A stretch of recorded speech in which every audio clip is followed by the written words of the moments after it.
News, ಇದು ನಿಮ್ಮ ಧ್ವನಿ. ನಮಸ್ಕಾರ. ಎಸ್ ನ್ಯೂಸ್ಗೆ ಸ್ವಾಗತ. ನಾನು ಎಸ್ ದೇವೇಂದ್ರಗೌಡ. ಇಂದಿನ ಮುಖ್ಯಾಂಶಗಳು. 25ನೇ ಕಾರ್ಗಿಲ್ ವಿಜಯೋತ್ಸವ ಆಚರಣೆ. ವಿಜಯೋತ್ಸವ ಬೇಕಿರುವುದು ಯಾರಿಗೆ? ಜೈ ಜವಾನ್ ಜೈ ಕಿಸಾನ್ ಜನಪರ ಜಾಗೃತಿ ಸೇವಾ ಸಮಿತಿಯಿಂದ ಕಾರ್ಗಿಲ್ ವಿಜಯೋತ್ಸವ ಆಚರಣೆ. ದೇಶದ ಜನರ ಹಿತರಕ್ಷಣೆಗಾಗಿ ತಮ್ಮ ಪ್ರಾಣವನ್ನೇ ಮುಡುಪಾಗಿರುವ ಸೈನಿಕರು ಗೌತಮ್ ಮೆಹ್ತಾ. ಪ್ರತಿಯೊಬ್ಬರು ಗಿಡ ಮರಗಳನ್ನು ಬೆಳೆಸಿ ಪರಿಸರ ಉಳಿಸಿ. ಅಮರೇಗೌಡ ಮಲ್ಲಾಪುರ್. ಶಾರದಾ ಮಹಿಳಾ ಕಾಲೇಜು ವಿದ್ಯಾರ್ಥಿಗಳಿಂದ ಕಾರುಣ್ಯಾಶ್ರಮದಲ್ಲಿ ಸಂಶೋಧನಾ ಕಾರ್ಯಾಗಾರ. ವಾರ್ತೆಗಳ ವಿವರ. ಕಾರ್ಗಿಲ್ ಯುದ್ಧ ಮುಗಿದು 25 ವರ್ಷ ಕಳೆದಿದೆ. 1999ನೇ ಇಂಡಿಯಾ ಪಾಕ್ ನಡುವೆ ಟೈಗರ್ ಹಿಲ್ಸ್ನಲ್ಲಿ ನಡೆದ ಯುದ್ಧ. 527 ಸೈನಿಕರ ಬಲಿದಾನ, 1363 ಸೈನಿಕರು ಗಾಯಾಳು. ಪಾಕ್ ಸೈನಿಕರನ್ನು ಹೊಡೆದೋಡಿಸಿ ವಿಜಯ ಸಾಧಿಸಿದ ದಿನ. ಅದಕ್ಕಾಗಿ ಇಂದು ವಿಜಯೋತ್ಸವ ಆಚರಣೆ. ವಿಜಯೋತ್ಸವ ಆಚರಿಸುವ ಜೊತೆಗೆ ಯಾಕಾಗಿ ಯುದ್ಧ ಎನ್ನುವುದನ್ನು ನಾವು ಚಿಕಿತ್ಸಾ ದೃಷ್ಟಿಯಿಂದ ನೋಡುವ ಅವಶ್ಯಕತೆ ಇದೆ. ನಮ್ಮ ಭಾರತ ದೇಶ ಅನೇಕ ಯುದ್ಧಗಳನ್ನು ಮಾಡಿದೆ. 1962ರಲ್ಲಿ ಇಂಡೋ ಚೈನಾ ಯುದ್ಧ 1383 ಸೈನಿಕರ ಬಲಿದಾನ, 1686 ಸೈನಿಕರು ಕಾಣೆಯಾದರು, 1000ಕ್ಕೂ ಹೆಚ್ಚು ಸೈನಿಕರಿಗೆ ಗಾಯಗಳಾದವು. 1965ರಲ್ಲಿ ಇಂಡೋ ಪಾಕ್ ಯುದ್ಧ 2862 ಸೈನಿಕರು ಬಲಿದಾನ, 8617 ಸೈನಿಕರಿಗೆ ಗಾಯ. 1971ರಲ್ಲಿ ಇಂಡೋ ಪಾಕ್ ಯುದ್ಧ 3000ಕ್ಕೂ ಹೆಚ್ಚು ಸೈನಿಕರು ಬಲಿದಾನ, 12000ಕ್ಕೂ ಸೈನಿಕರಿಗೆ ಗಾಯ. 1999ರಲ್ಲಿ ಇಂಡೋ ಪಾಕ್ ನಡುವೆ ಟೈಗರ್ ಹಿಲ್ಸ್ನಲ್ಲಿ ನಡೆದ ಯುದ್ಧ 527 ಸೈನಿಕರ ಬಲಿದಾನ, 1363 ಸೈನಿಕರು ಗಾಯಾಳು. ಒಟ್ಟು ಈ 4 ಯುದ್ಧದಲ್ಲಿ 7772 ಸೈನಿಕರ ಬಲಿದಾನ, 23000ಕ್ಕೂ ಹೆಚ್ಚು ಸೈನಿಕರಿಗೆ ಗಾಯ. ಇದರಲ್ಲಿ ಕೈ, ಕಾಲು, ಕಣ್ಣು, ಇತರೆ ಮುಖ್ಯ ಅಂಗಗಳನ್ನೂ ಸಹ ಕಳೆದುಕೊಂಡವರಿದ್ದಾರೆ. ಈ ಎಲ್ಲ ವಿವರಗಳನ್ನು ಚಿಕಿತ್ಸಾ ದೃಷ್ಟಿಯಿಂದ ನೋಡಿದರೆ ಇದರ ಮೂಲ ಪತ್ತೆ ಹಚ್ಚಬಹುದು. ಯುದ್ಧಕ್ಕೆ ಕಾರಣ ಏನು? ಯುದ್ಧ ಸೃಷ್ಟಿ ಮಾಡುವಲ್ಲಿ ಎರಡು ದೇಶಗಳ ಸರ್ಕಾರಗಳ ಪಾಲು ಎಷ್ಟು? ಇದರಿಂದ ನಿಜವಾಗಿ ಯಾವ ರಾಜಕೀಯ ಪಕ್ಷಗಳಿಗೆ ಲಾಭ ಆಯಿತು? ವಿಜಯೋತ್ಸವ ಆಚರಿಸಲು ಪ್ರೇರೇಪಿಸುವ ಪಕ್ಷದ ರಾಜಕೀಯ ನಾಯಕರಿಗೆ ನಾವು ಕೇಳಲೇಬೇಕು. ಪಾಕಿಸ್ತಾನ ಸೈನ್ಯ ನಮ್ಮ ನೆಲದಲ್ಲಿ ನೆಲೆಯೂರುವಾಗ ಯುದ್ಧ ಸಾಮಗ್ರಿ, ಆಹಾರ ಸಾಮಗ್ರಿ ಸಂಗ್ರಹಿಸುವ ಸಂದರ್ಭದಲ್ಲಿ ನಮ್ಮ ಸರ್ಕಾರದ ಬೇವುಗಾರಿಕೆ ಏನು ಮಾಡುತ್ತಿತ್ತು? ಆಗ ಸುಮ್ಮನಿದ್ದು ನಂತರ ಯುದ್ಧ ಘೋಷಿಸಿ ಸಾವಿರಾರು ಸೈನಿಕರ ಬಲಿದಾನ ಆಗಿ ವಿಜಯದ ಕಿರೀಟ ತಾವು ಮುಡಿಗೇರಿಸಿಕೊಳ್ಳುವುದು ಎಷ್ಟು ಸರಿ? ನಾವು ಕೇಳಬೇಕಲ್ಲವೇ? ಯುದ್ಧದಲ್ಲಿ ಬಲಿದಾನ ಆದ ಸೈನಿಕರ ಕುಟುಂಬಕ್ಕೆ ಎಷ್ಟರ ಮಟ್ಟಿಗೆ ನಮ್ಮ ಸರ್ಕಾರಗಳು ಸಹಾಯ ಮಾಡಿವೆ ಎಂದು ತಿಳಿಯಲು ಅವರ ಕುಟುಂಬಸ್ಥರನ್ನು ಮಾತನಾಡಿಸಿದರೆ ಇವರ ನಿಜ ಬಣ್ಣ ಬಯಲಿಗೆ ಬರುತ್ತದೆ. ಇವತ್ತು ನಾವು ವಿಜಯ ದಿವಸ ಎಂದು ಆಚರಿಸಿ ನಮ್ಮ 500ಕ್ಕೂ ಹೆಚ್ಚು ಸೈನಿಕರ ಸಾವಿಗೆ ಕಾರಣರಾದ ವಾಜಪೇಯಿ ಹಾಗೂ BJPಯ ಗುಣಗಾನ ಮಾಡುತ್ತಿದ್ದೇವೆ. ಎಂತಹ ದೇಶಭಕ್ತಿ! ಆದರೆ ಕ್ಯಾಪ್ಟನ್ ಕಾಲಿಯಾರ್ ತಂದೆ NK ಕಾಲಿಯಾ ಇವತ್ತಿಗೂ ಒಬ್ಬಂಟಿಯಾಗಿ ತನ್ನ ಪುತ್ರನಿಗೆ ನ್ಯಾಯ ದೊರಕಿಸಿಕೊಡಲು ಇಂದಿಗೂ ಹೋರಾಡುತ್ತಿದ್ದಾರೆ. ಯುದ್ಧದ ಫಲಿತಾಂಶ ಕೆಲವರಿಗೆ ಜಯ, ಉಳಿದವರಿಗೆ ಅದು ಸಾವು. ಸತ್ತವರು 2 ಕಡೆ ಸೈನಿಕರೇ. ಆದರೆ ವಿಜಯೋತ್ಸವ ಆಚರಿಸಿಕೊಳ್ಳುವವರು ರಾಜಕೀಯ ನಾಯಕರು. ಅಂತಿಮವಾಗಿ ನಮಗೆ ಬೇಕಿರುವುದು ಯುದ್ಧ ಅಲ್ಲ, ಶಾಂತಿ. ನಾವು ವಿಜಯೋತ್ಸವ ಆಚರಿಸಿದರೆ ಅಷ್ಟೇ ಸಾಲದು, ಯುದ್ಧವಾಗದಂತೆ, ಸಾವಾಗದಂತೆ ನೋಡಿಕೊಳ್ಳುವ ಸಮಾಜ ನಿರ್ಮಾಣ ಮಾಡೋಣವೇ. ವೀರ ಯೋಧರಿಗೆ ನಮ್ಮದೊಂದು ಸಲಾಂ. 1999ರಂದು ಭಾರತ ದೇಶದ ಗಡಿಯನ್ನು ಪಾಕಿಸ್ತಾನದ ಸೈನಿಕರು ನುಗ್ಗಿದ್ದಾರೆಂಬ ಮಾಹಿತಿ ಬಂದಾಗ ನಮ್ಮ ದೇಶದ ಸೈನಿಕರು ಬಹಳ ಬೇಗ ಎಚ್ಚೆತ್ತುಕೊಂಡು ಯುದ್ಧಕ್ಕೆ ಸನ್ನದ್ಧರಾಗಿ ನಿಂತು 50 ದಿವಸಗಳ ಕಾಲ ನಿರಂತರ ಯುದ್ಧ ಮಾಡಿ ಗೆದ್ದು ಬೀಗಿ ಕಾರ್ಗಿಲ್ ವಿಜಯೋತ್ಸವ ಆಚರಿಸಿದರೆಂದು JDS ತಾಲೂಕಾಧ್ಯಕ್ಷ ಬಸವರಾಜ್ ನಾಡಗೌಡ ಹೇಳಿದರು. ನಗರದ ಟೌನ್ ಹಾಲ್ನಲ್ಲಿ ಶುಕ್ರವಾರ ಜೈ ಜವಾನ್ ಜೈ ಕಿಸಾನ್ ಜನಪರ ಜಾಗೃತಿ ಸೇವಾ ಸಮಿತಿಯಿಂದ 25ನೇ ವರ್ಷದ ಕಾರ್ಗಿಲ್ ವಿಜಯೋತ್ಸವ ಮತ್ತು ಮಹಾಯುದ್ಧಗಳಲ್ಲಿ ಮಡಿದಂಥ ವೀರ ಯೋಧರಿಗೆ ಗೌರವ ನಮನ ಸಲ್ಲಿಸಿ ಭಾರತಾಂಬೆ ಭಾವಚಿತ್ರಕ್ಕೆ ಪುಷ್ಪಾರ್ಚನೆ ಹಾಗೂ ಜ್ಯೋತಿ ಬೆಳಗಿಸುವ ಮೂಲಕ ಕಾರ್ಯಕ್ರಮವನ್ನು ಉದ್ಘಾಟಿಸಿ ಮಾತನಾಡಿದ ಅವರು, ಕಾರ್ಗಿಲ್ ಯುದ್ಧದಲ್ಲಿ ನಮ್ಮ ದೇಶದ ಯೋಧರು ಹುತಾತ್ಮರಾದರು. ಆದರೆ ರೈತರು ಅವತ್ತು ಕೂಡ ಉತ್ತುವುದನ್ನು ಬಿತ್ತುವುದನ್ನು ಮಾತ್ರ ನಿಲ್ಲಿಸಲಿಲ್ಲ. ಯುದ್ಧದಲ್ಲಿ ಪಾಕಿಸ್ತಾನದ ಸೈನಿಕರನ್ನು ಸದೆಬಡಿದು ವಿಜಯಶಾಲಿಯಾದರು. ಆದರೆ ನಮ್ಮ ದೇಶದ 527 ಸೈನಿಕರು ಕಾರ್ಗಿಲ್ ಯುದ್ಧದಲ್ಲಿ ತಮ್ಮ ಕೊನೆ ಉಸಿರಿರುವ ತನಕ ಹೋರಾಡಿ ವೀರಮರಣ ಹೊಂದಿ ಹುತಾತ್ಮರಾದರು. ಅವರನ್ನು ಇಂದು ಮಾತ್ರ ಸ್ಮರಿಸಿಕೊಳ್ಳದೆ ಪ್ರತಿದಿನವೂ ರೈತರನ್ನು ಸೈನಿಕರನ್ನು ನೆನೆಯುತ್ತಿರಬೇಕೆಂದರು. ನಂತರ ಕಾರ್ಯಕ್ರಮದ ಅಧ್ಯಕ್ಷತೆ ವಹಿಸಿಕೊಂಡ ಜೈ ಜವಾನ್ ಜೈ ಕಿಸಾನ್ ಜನಪರ ಜಾಗೃತಿ ಸಮಿತಿಯ ಸಂಸ್ಥಾಪಕ ಮತ್ತು ರಾಜ್ಯಾಧ್ಯಕ್ಷ ವೀರಭದ್ರಯ್ಯ ಸ್ವಾಮಿ ಪ್ರಾಸ್ತಾವಿಕವಾಗಿ ಮಾತನಾಡಿ, ಈ ಸಮಾಜದಲ್ಲಿ ಯೋಧರಿಗೆ ಗೌರವದ ಜೊತೆಗೆ ಎಲ್ಲ ಸೌಲಭ್ಯಗಳು ಸಿಗಬೇಕು. ರೈತರು ಮತ್ತು ಸೈನಿಕರ ಕಷ್ಟಕ್ಕೆ ಆಡಳಿತಾಧಿಕಾರಿಗಳು, ರಾಜಕೀಯ ವ್ಯಕ್ತಿಗಳು ಆದಿಯಾಗಿ ಪ್ರತಿಯೊಬ್ಬರೂ ಸೈನಿಕರ ಕಷ್ಟಕ್ಕೆ ಸಹಾಯ ಮಾಡಬೇಕು. ಸೈನಿಕರ ಮತ್ತು ರೈತರ ಕೆಲಸ ಎಂದರೆ ಕಷ್ಟಕರವಾದ ಕೆಲಸ ಎಂದರು. ಈ ಸಂದರ್ಭದಲ್ಲಿ ಬಂಗಾರಿ ಕ್ಯಾಂಪಿನ ಸದಾನಂದ ಶರಣರು ಸಾನ್ನಿಧ್ಯ ವಹಿಸಿದ್ದರು. ಮುಖ್ಯ ಅತಿಥಿಗಳಾಗಿ ಕೆ ಕರಿಯಪ್ಪ, ಸೋಮನಗೌಡ ಬಾದರ್ಲಿ, ಮಲ್ಲಿಕಾರ್ಜುನ್ ಜೀನೂರ್, ಸುಮಿತ್ ತಡಕಲ್, ಶಿವಕುಮಾರ್ ಕುರ್ಕುಂದ, ಸಮಾಜ ಸೇವಕಿ ಲಕ್ಷ್ಮೀ ಪತ್ತಾರ್, ಯೋಧರಾದ ಸುಬ್ರಹ್ಮಣ್ಯಂ, ನೀರಜ್ ಸ್ವಾಮಿ, ಪಂಪಯ್ಯ ಸ್ವಾಮಿ, KM ವೀರೇಶ್, ಕೃಷ್ಣಪ್ಪ, ಬಸವರಾಜ್, ನರಸಿಂಹ, ವೀರೇಶ್ ಯಾದವ್, ರಾಜಸಾಬ್, ಮೊಹಮ್ಮದ್ ಸಲೀಂ, ನಾಗರಾಜ್, ಹನುಮಂತಪ್ಪ ಹಾಗೂ ರೈತರಾದ ಬಸವರಾಜ್ ಗೋಡಿಹಾಳ್, ಶಿವರಾಜ್, ಶಾಮಿದ್ ಮುಳ್ಳೂರ್, ಸುರೇಶ್ ಸುಕಲ್ಪೇಟೆ ಸೇರಿದಂತೆ ಅನೇಕ ರೈತರು, ಸೈನಿಕರು 25ನೇ ವರ್ಷದ ಕಾರ್ಗಿಲ್ ವಿಜಯೋತ್ಸವದ ವೇದಿಕೆ ಕಾರ್ಯಕ್ರಮದಲ್ಲಿದ್ದರು. ನಮ್ಮ ರೈತ ಅವತ್ತು ಬಿತ್ತಿ ಬೆಳೆದ ನಿಲ್ಲಿಸಲಿಲ್ಲ, ಒಕ್ಕಲುತನ ನಿಂತಿರಲಿಲ್ಲ. ಎಲ್ಲವೂ ನಿಂತರೂ ಸಹ ರೈತವ ತನ್ನ ಕೆಲಸಗಳನ್ನು ಮಾಡ್ತಾನೆ ಇದ್ದ. ಹಾಗಾಗಿ ಈ ವೇದಿಕೆಯನ್ನು ಮಾಡಿಕೊಂಡಿದ್ದಾರೆ. ಇದು ಭಾಳ ಸೂಕ್ತವಾದ ವೇದಿಕೆ ಅನ್ನುವಂಥ ಮಾತನ್ನು ಹೇಳಿ, ಇವತ್ತು ನಮ್ಮ ಭಾಗದಲ್ಲಿ ಭಾಳ ಕಡಿಮೆ.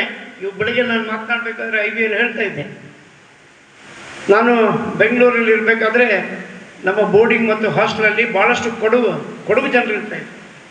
ಕೊಡಗು ಜನರಲ್ಲಿ ಹೆಚ್ಚು ಕಮ್ಮಿ ಎಲ್ಲ ಮನೆಯಲ್ಲೂ ಒಬ್ಬರು ಸೈನಿಕರು ಇರ್ತಾರೆ. ನನ್ನ ಜೊತೆಲಾದ ಒಂದು ಘಟನೆಯನ್ನು ಹೇಳ್ಬಿಡ್ತಿದ್ವಿ. ನಾನು 8ನೇ ಕ್ಲಾಸಿಗೆ ಬೆಂಗಳೂರಿಗೆ ಅಡ್ಮಿಷನ್ ಮಾಡಿದಾಗ ನನ್ನ ಜೊತೆಯಲ್ಲಿ ಒಬ್ಬ ಮುತ್ತಣ್ಣ ಅಂತ ಇದ್ದ ಕೊಡಗನ. ಯಾವಾಗಲೂ ರಫ್ ಪುಸ್ತಕದಲ್ಲಿ ವಿಮಾನವನ್ನು ಇಳಿಸ್ತಾ ಇದ್ದ ಮತ್ತು ಈ ಮಣ್ಣಿನಿಂದ ವಿಮಾನವನ್ನು ಮಾತ್ರ ತಯಾರು ಮಾಡ್ತಾ ಇದ್ದ. ನಾನು ಅವನಿಗೆ ತಮಾಷೆಗೆ ಒಂದು ದಿವಸ ನಿನಗೆ ವಿಮಾನ ಬಿಟ್ಟರೆ ಬೇರೆ ಇಳಿಸೋಕೆ ಗೊತ್ತಿಲ್ಲ, ಮಾಡೋಕ್ಕೆ ಗೊತ್ತಿಲ್ಲ ಏನೋ ಅಂತ. ನಾನು ಇದು ಹೇಳ್ತಾ ಇರೋದು 1973. ಈಗಾಗಲೇ ನೋಡಿದ್ರೆ ಸ್ವಲ್ಪ ನ್ಯೂಸ್ನಲ್ಲಿ ಬರ್ತಾ ಇದೆ, ದರ್ಶನ್ ಒಂದು ಕೊಲೆ ಮಾಡಿದ, ಯಾವುದೋ ಒಂದು ವಿಷಯ ಕೊಲೆ ಮಾಡಿದ್ರೆ ಅಭಿಮಾನಿಗಳು ಎಂಥ ಉತ್ಸಾಹಿಗಳು ಕೈ ನಂಬರ್ 6106 ಅಂತ ಗಾಡಿ ಮೇಲೆ ಹಾಕಿರ್ತಾರೆ. ಅಂತ ಅಭಿಮಾನಿಗಳು ಹಾಕೊಳ್ರಿ.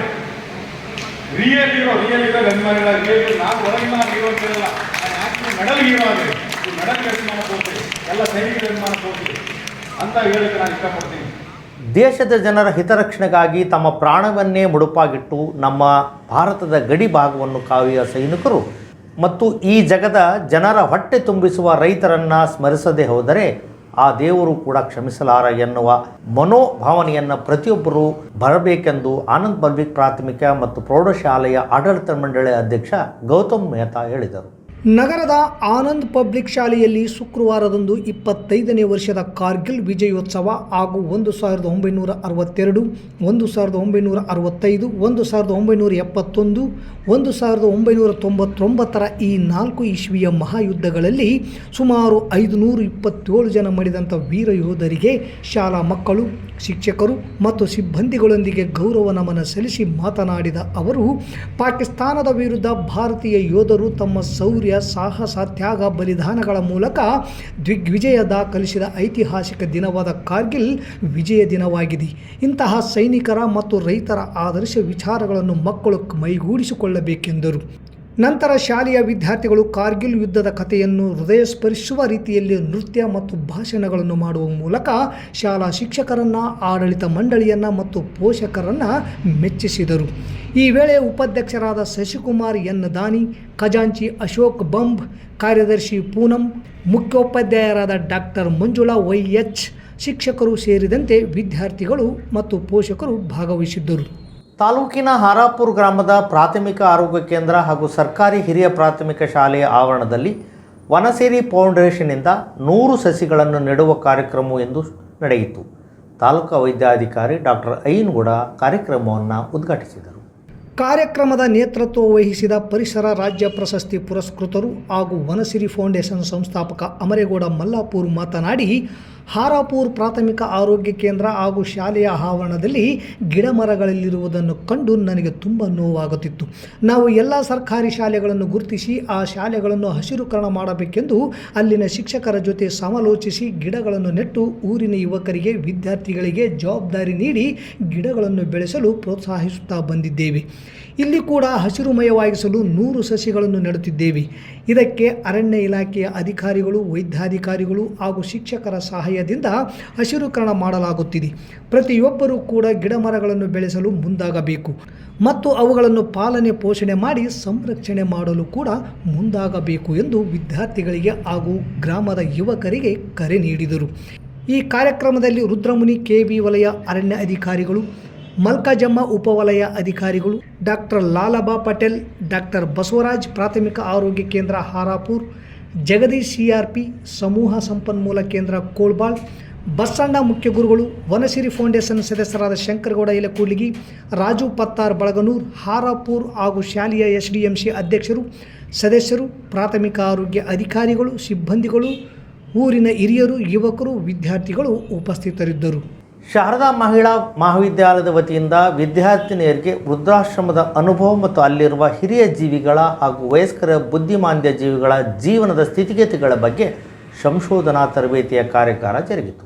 ಈ ಸಮಯದಲ್ಲಿ ಈ ಸಂಶೋಧನಾ ಕಾರ್ಯಾಗಾರದಲ್ಲಿ ಭಾಗವಹಿಸಿದ ವಿದ್ಯಾರ್ಥಿನಿಯರು ಹಾಗೂ ಉಪನ್ಯಾಸಕರ ಸಂವಾದ ಕಾರ್ಯಕ್ರಮದಲ್ಲಿ ಕೇಳುವ ಪ್ರಶ್ನೆಗಳಿಗೆ ಆಶ್ರಮದ ಆಡಳಿತಾಧಿಕಾರಿಗಳಾದ ಡಾಕ್ಟರ್ ಚನ್ನಬಸವ ಸ್ವಾಮಿ ಹಿರೇಮಠ ಅವರು ಉತ್ತರಿಸಿದರು. ಈ ಕಾರ್ಯಕ್ರಮದಲ್ಲಿ ಕಾರುಣ್ಯ ಆಶ್ರಮದ ಸಂಸ್ಥಾಪಕರಾದ ಅಮರಯ್ಯ ಸ್ವಾಮಿ ಹಿರೇಮಠ್, ಶಾರದಾ ಮಹಿಳಾ ಕಾಲೇಜಿನ ಉಪನ್ಯಾಸಕರಾದ ಕುಮಾರಿ ಶಾಲಿನಿ, ವಿದ್ಯಾರ್ಥಿನಿಯರುಗಳಾದ ಪಾರ್ವತಿ, ಭಾಗ್ಯಶ್ರೀ, ಶಿವಮ್ಮ, ಮಲ್ಲಮ್ಮ, ಲಕ್ಷ್ಮಿ ಸೇರಿದಂತೆ ಇನ್ನಿತರ ವಿದ್ಯಾರ್ಥಿಗಳು ಭಾಗವಹಿಸಿದ್ದರು. ಕಾರುಣ್ಯಾಶ್ರಮದ ವತಿಯಿಂದ ತರಬೇತಿ ಪ್ರಮಾಣ ಪತ್ರವನ್ನು ಸಹ ಪಡೆದುಕೊಂಡರು. ಪರೋಪಕಾರಾರ್ಥ ಮಿದಂ ಶರೀರಂ ಅಂದರೆ ನಮ್ಮ ಶರೀರವು ಇನ್ನೊಬ್ಬರಿಗೆ ಸಹಾಯ ಮಾಡುವಂಥ, ಇನ್ನೊಬ್ಬರಿಗೆ ಸಹಾಯ ಮಾಡಿದಾಗ ಮಾತ್ರ ನಾವು ಮಾನವರಾಗಿ 84 ಲಕ್ಷ ಜೀವರಾಶಿಗಳಿದಾವೆ. ಈಗ ನಮ್ಮ ಮನುಷ್ಯರಿಗಷ್ಟೇ ನಾವೆಲ್ಲ ಹೆಂಗೂ ಬದುಕ್ಬೋದು. ಈಗ ನೋಡ್ರಿ, ಪ್ರಾಣಿ ಪಕ್ಷಿಗಳು ಎಲ್ಲಿರುತ್ತೆ, ಏನೋ ತಿಂತಾವೋ ಏನೋ ಬಿಡ್ತಾವೋ ಅವಕ್ಕೆಲ್ಲ ಗೊತ್ತಾಗುತ್ತಾ, ನನಗೆ ನೀರಡಿಸಿದೆ, ನನಗೆ ನೀರಡಿಕೆ ಆಗಿದೆ, ನನಗೆ ಹಸುವಾಗಿದೆ ಅಂತ ಗೊತ್ತಾಗುತ್ತೆ. ನಾವು ಆದ್ಯಾಗ ತಿನ್ನೋದಲ್ಲ, ಇಲ್ಲಿ ಆಕಳ ಕಟ್ತೀವಿ, ಅದು ನಾವು ಯಾವಾಗ ಹುಲ್ಲು ಹಾಕ್ತೀವಿ ತಿಂತದ್ದು, ಇಲ್ಲಾಂದ್ರೆ ಸುಮ್ಮನೆ ಇರ್ತದೆ ಅಷ್ಟೇ. ಮತ್ತೊಮ್ಮೆ ಮುಖ್ಯಾಂಶಗಳು. 25ನೇ ಕಾರ್ಗಿಲ್ ವಿಜಯೋತ್ಸವ ಆಚರಣೆ. ವಿಜಯೋತ್ಸವ ಬೇಕಿರುವುದು ಯಾರಿಗೆ? ಜೈ ಜವಾನ್ ಜೈ ಕಿಸಾನ್ ಜನಪರ ಜಾಗೃತಿ ಸೇವಾ ಸಮಿತಿಯಿಂದ ಕಾರ್ಗಿಲ್ ವಿಜಯೋತ್ಸವ ಆಚರಣೆ. ದೇಶದ ಜನರ ಹಿತರಕ್ಷಣೆಗಾಗಿ ತಮ್ಮ ಪ್ರಾಣವನ್ನೇ ಮುಡುಪಾಗಿರುವ ಸೈನಿಕರು ಗೌತಮ್ ಮೆಹ್ತಾ. ಪ್ರತಿಯೊಬ್ಬರು ಗಿಡ ಮರಗಳನ್ನು ಬೆಳೆಸಿ ಪರಿಸರ ಉಳಿಸಿ. ಅಮರೇಗೌಡ ಮಲ್ಲಾಪುರ್. ಶಾರದಾ ಮಹಿಳಾ ಕಾಲೇಜು ವಿದ್ಯಾರ್ಥಿಗಳಿಂದ ಕಾರುಣ್ಯಾಶ್ರಮದಲ್ಲಿ ಸಂಶೋಧನಾ ಕಾರ್ಯಾಗಾರ. ಇಲ್ಲಿಗೆ ವಾರ್ತಾ ಪ್ರಸಾರ ಮುಕ್ತಾಯವಾಯಿತು. ನಿರಂತರ ಸುದ್ದಿಗಾಗಿ ವೀಕ್ಷಿಸಿ ಎಸ್ ನ್ಯೂಸ್. ಇದು ನಿಮ್ಮ ಧ್ವನಿ. ನಮಸ್ಕಾರ. ಶ್ರೀ ಅವಧೂತ ರಾಜಯೋಗಿ ನಾಮದೇವಗೌಡ ರಾಜರಾಜೇಶ್ವರಿ ಆಶ್ರಮ ಸೇವಾ ಟ್ರಸ್ಟ್ ಅಂಬಾಮಠ ಹಾಗೂ ಶಿಷ್ಯ ಬಳಗದಿಂದ ಗುರು ಪೂರ್ಣಿಮೆಯ ನಿಮಿತ್ತವಾಗಿ ಗುರುವಂದನ ಮತ್ತು ಗುರು ಶಿಷ್ಯರ ಬಳಗದಿಂದ ಪಾದಪೂಜೆ ಕಾರ್ಯಕ್ರಮವು ಶ್ರೀ ಸುಕ್ಷೇತ್ರ ಸಿದ್ಧಿ ಪರ್ವತ ಬಗಳಾಮುಖಿ ಅಂಬಾದೇವಿ ಸನ್ನಿಧಾನದ ಅಂಬಾಮಠದಲ್ಲಿ ಜುಲೈ 28 ರವಿವಾರದಂದು ಬೆಳಗ್ಗೆ 9ರಿಂದ ಸಾಯಂಕಾಲ 4:30 ನಡೆಯಲಿದೆ.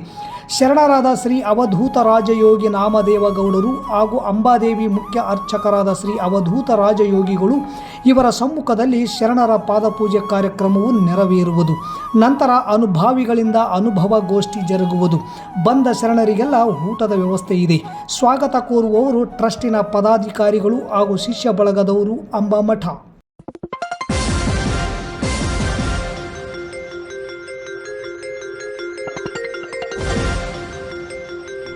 ಎಸ್ ನ್ಯೂಸ್, ಇದು ನಿಮ್ಮ ಧ್ವನಿ.